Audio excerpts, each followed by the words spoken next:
ശ്രീ സജിമോൻ ആന്റണി, എന്താണ് ഇതിലൊരു വ്യക്തതയുള്ളത്?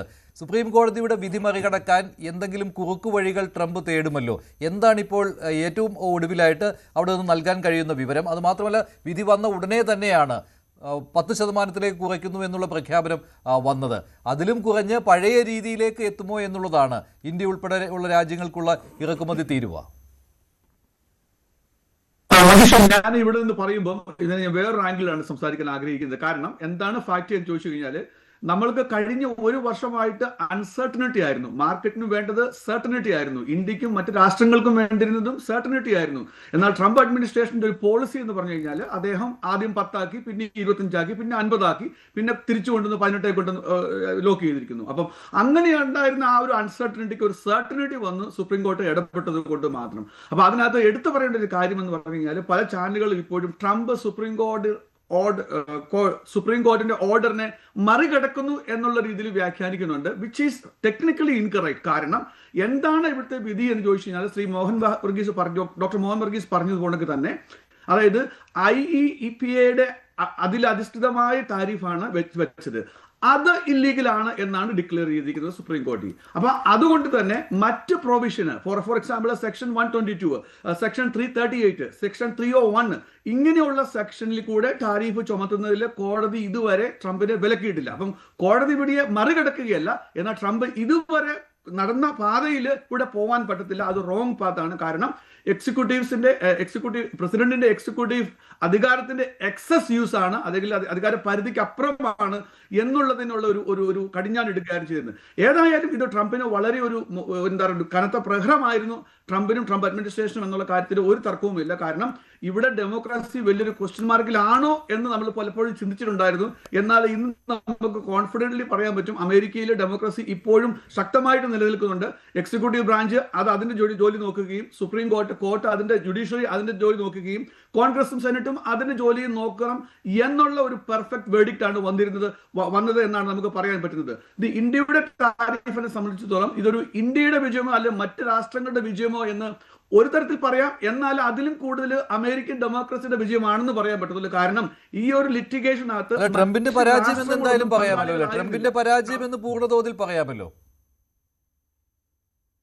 ട്രംപിന്റെ പരാജയമാണ് എന്ന് നമുക്ക് പൂർണ്ണതോതിൽ പറയാം, അതിനകത്ത് ഒരു സംശയവുമില്ല. എന്നാൽ മറ്റ് രാഷ്ട്രങ്ങളുടെ വിജയമാണ് എന്ന് നമുക്ക് പറയാൻ അതിന്റെ ഒരു റീസൺ എന്താണെന്ന് ചോദിച്ചു കഴിഞ്ഞാൽ, ഈ ഒരു ലിറ്റിഗേഷനകത്ത് മറ്റ് രാഷ്ട്രങ്ങളോ അല്ലെങ്കിൽ മറ്റ് രാഷ്ട്രങ്ങളിലുള്ള ഏതെങ്കിലും കമ്പനികളോ വളരെ സ്ട്രോങ് ആയിട്ട് ഒരു പ്ലെയിന്റീഫ് ആയിട്ട് ഉണ്ടായിരുന്നുവെങ്കിൽ നമുക്ക് അങ്ങനെ ക്ലെയിം ചെയ്യാമായിരുന്നു.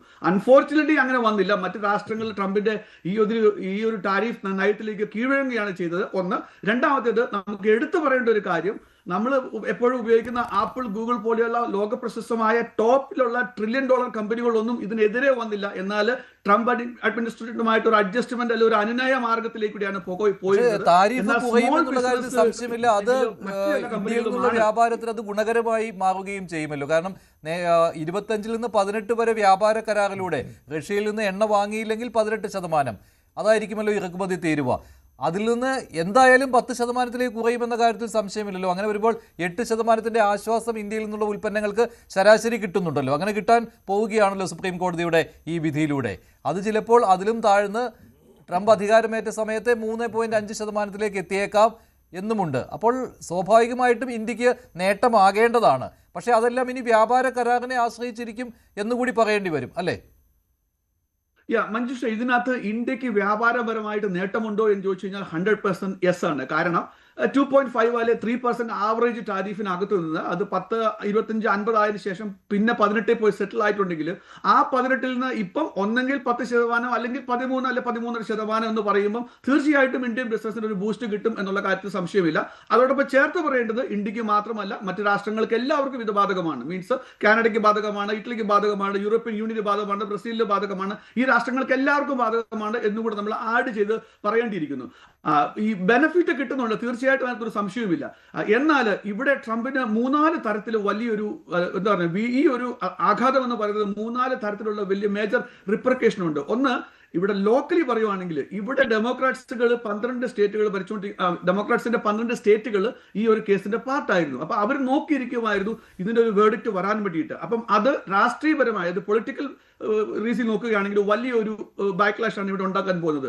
രണ്ടാമത്തത് ഇന്റർനാഷണലി നോക്കുകയാണെങ്കിൽ, ഇന്റർനാഷണലി പൊളിറ്റിക്സിൽ പറയുകയാണെങ്കിലും ഇക്കണോമിക്കൽ രീതിയിൽ പറയുവാണെങ്കിലും ട്രംപിന് വളരെയധികം മോശമായ ഒരു വീട്ടിലേക്കാണ് ഇത് വന്നിരിക്കുന്നത്. കാരണം ഈ അയൽ രാജ്യങ്ങളായ ബ്രസീൽ ഉൾപ്പെടെ കാനഡ ഉൾപ്പെടെ ഇന്ത്യയുമായിട്ടുള്ള വളരെ ബന്ധമുണ്ടായിരുന്ന ഇന്ത്യ ഉൾപ്പെടെ അല്ലെങ്കിൽ യൂറോപ്യൻ യൂണിയനുമായിട്ടുള്ള ഈ രാഷ്ട്രങ്ങൾക്കുമായിട്ടുള്ള എല്ലാ ബന്ധങ്ങളും ഉലച്ചിലുണ്ടാവാനുള്ള ഒരു പ്രാഥമിക റീസൺ എന്ന് പറയുന്നത് ഈ ഒരു ടാരിഫ് നയമായിരുന്നു. ഈ ടാരിഫ് എന്നൊരു വാളിലാണ് ഇടിച്ചു വീണത്. എല്ലാവരും വന്ന് ഇടിച്ചു വീണത്. കാനഡയുമായിട്ട് ഇടിച്ചു വീണേണ്ടി വന്നു, ഇന്ത്യയുമായിട്ട് അകലേണ്ടി വന്നു, യൂറോപ്യൻ യൂണിയനുമായിട്ട് അകലേണ്ടി വന്നു. അങ്ങനെയുള്ള എല്ലാ, അതായത് ഈ കഴിഞ്ഞ ഒരു വർഷത്തിൽ ഏറ്റവും കണ്ടൻഷ്യസ് ആയിട്ടുള്ള ഒരു സബ്ജക്ട് ഈ ഒരു ടാരിഫ് ആയിരുന്നു. അപ്പം എന്തുകൊണ്ട് ട്രംപ് ആ ഒരു പാത്ത് എടുത്തു എന്ന് ചോദിച്ചു കഴിഞ്ഞാൽ അത് അദ്ദേഹത്തിന് മാത്രമേ പറയാൻ പറ്റത്തുള്ളൂ. അല്ലെങ്കിൽ അദ്ദേഹത്തിന്റെ ഒരു പേഴ്സണാലിറ്റി എന്ന് പറഞ്ഞാൽ അദ്ദേഹത്തിന്റെ വേർഡ് കോട്ട് ചെയ്യുകയാണെങ്കിൽ അദ്ദേഹം എപ്പോഴും പറയുന്ന വേർഡ് ഉണ്ട്, I will do whatever I want to do. Right. അപ്പം അമേരിക്കൻ കോൺസ്റ്റിറ്റ്യൂഷൻ അല്ലെ അമേരിക്കൻ സുപ്രീം കോർട്ട് ഇന്ന് പറഞ്ഞു, അല്ലെ ഇന്നലെ പറഞ്ഞു, you cannot do, you are the president, you are not a king, നിങ്ങളുടെ രാജാവല്ല. അപ്പം ഇവിടെ പ്രസിഡന്റ് ആയിട്ട് ഭരിക്കുമ്പോൾ പ്രസിഡന്റ് ഇവിടുത്തെ നിയമ ഭേദഗതികളെ ചട്ടക്കൂടുകളെ ശരിയാണ്. അങ്ങനെ ഒരു തിരിച്ചടിയാണ് ട്രംപിന് ഉണ്ടായിരിക്കുന്നത്. ശ്രീ സിബി സത്യം. കൂടുതൽ വാർത്തകൾക്ക് news 18 Keralam YouTube channel subscribe ചെയ്യുക.